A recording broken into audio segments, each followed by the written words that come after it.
महकमा अनहार की मुबैना गफलत व लापरवाही के बायस मामू कांजन के चक नंबर 556 नलीवाला के करीब से गुजरने वाले राजबाग की पटरी पर वहां के मकीनों ने कब्जा करके लोगों के लिए गुजरगाह बंद कर दी। पटरी पर पालतू जानवर बांधने के साथ साथ मकानात तामीर कर लिए हैं।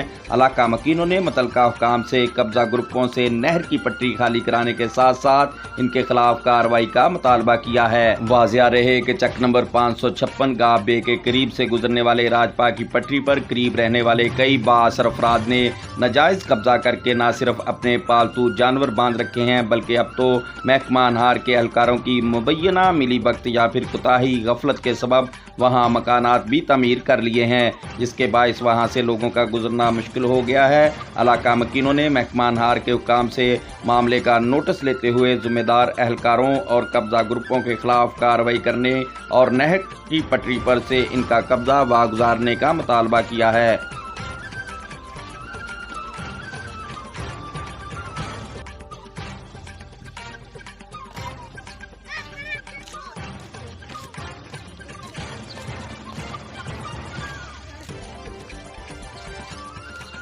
क्या कमाए।